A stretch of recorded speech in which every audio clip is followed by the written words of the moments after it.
Shalom, perkenalkan nama saya Lira Ora, saya sebagai moderator di sini. Baik, kami akan mempresentasikan penerapan evidence-based practice dalam mencegah muskositis oleh GK28. Selanjutnya, ini adalah anggota-anggota kami.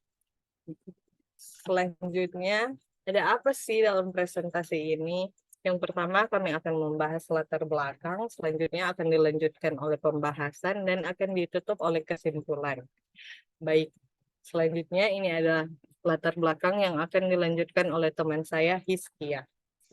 Oke, saya akan membahas latar belakang. Perawat dalam keprofesian bidang kesehatan memberikan pelayanan secara profesional sesuai dengan kompetensi yang memenuhi standar, serta memperhatikan kaidah etik dan moral sehingga pasien merasa aman dan terlindungi.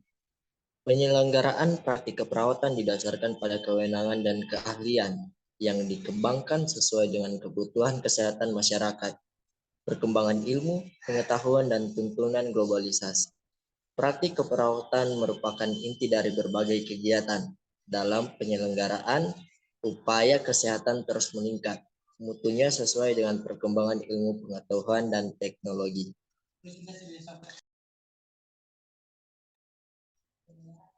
Evidence-based practice sangat diperlukan untuk meningkatkan kualitas pelayanan, keselamatan pasien, keefektifan manajemen dalam pengelolaan pelayanan keperawatan, dan meningkatkan kesadaran akan pentingnya bukti empiris dalam melaksanakan pelayanan.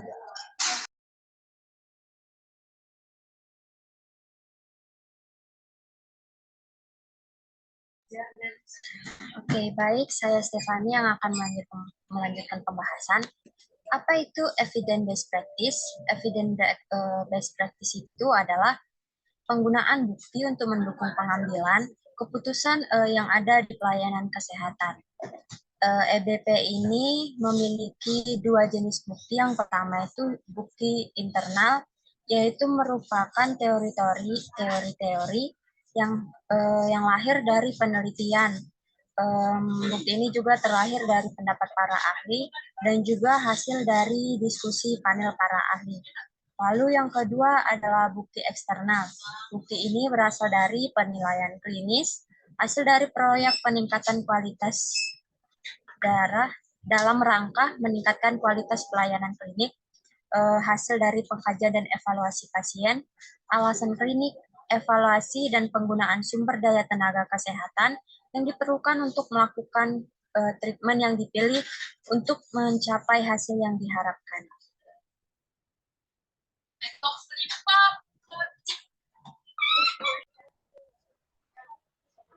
Baik, perkenalkan saya Gracia Komandika yang akan melanjutkan itu menjelaskan apa sih itu muskositis.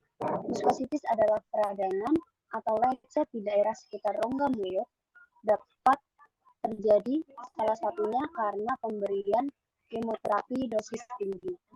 Penyebabnya adalah terjadinya kerusakan dan terhambatnya pertumbuhan sel epitel mukosa mulut akibat kemoterapi atau radioterapi.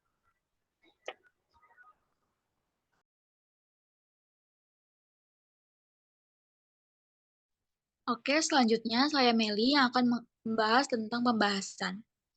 Tindakan keperawatan berbasis bukti atau evidence-based practice dapat dilakukan untuk mengatasi masalah oral muskositis yang terjadi pada pasien kanker yang mendapat kemoterapi.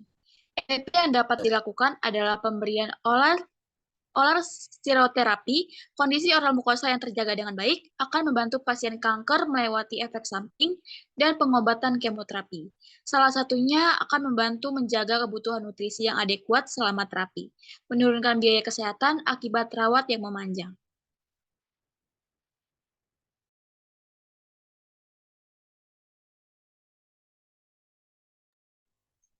Baik, akan saya lanjutkan. Pada pembahasan kali ini, kami menggunakan model evidence-based practice yang menggunakan model Stadler, yaitu yang menguraikan langkah-langkah untuk menilai dan juga menggunakan hasil penelitian untuk memfasilitasi EBP.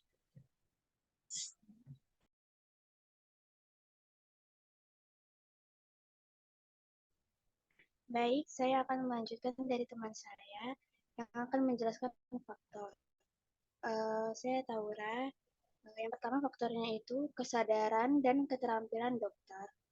Yang kedua ketersediaan sumber daya. Yang ketiga dukungan organisasi. Dan yang terakhir itu budaya kerja yang mengutamakan penggunaan buku ilmiah dalam keperawatan.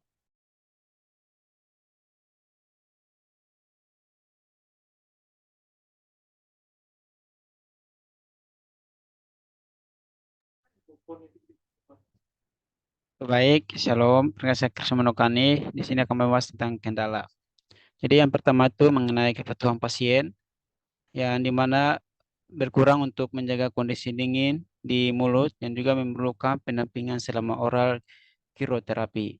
Terus yang kedua yaitu kondisi ruangan juga yang terlalu dingin dapat membuat pasien merasa kedinginan dan kontraproduktif dengan tujuan oral terapi. Yang ketiga itu ruangan dingin. Ruangan dingin juga dapat meningkatkan kebutuhan pasien untuk buang air kecil dan juga meningkatkan risiko komplikasi terutama pada pasien yang sedang menjalani kemoterapi. Terus yang terakhir adalah prosedur yang dimana yang belum menjadi standar dapat menyebabkan ketidakpastian pada beberapa pasien yang mengakibatkan penundaan atau bahkan penolakan terhadap oral kiroterapi. Dan selanjutnya saya akan kembalikan kepada teman saya lagi nanti.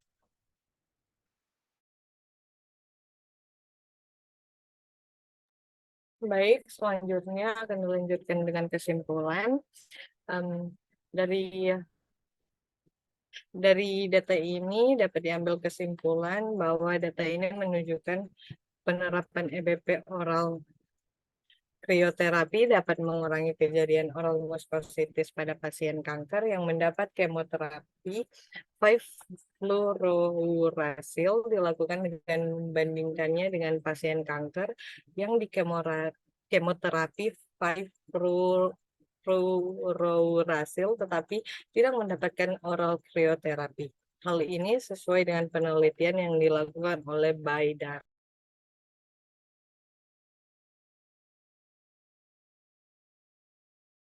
Baik, ini referensi yang kelompok kami gunakan.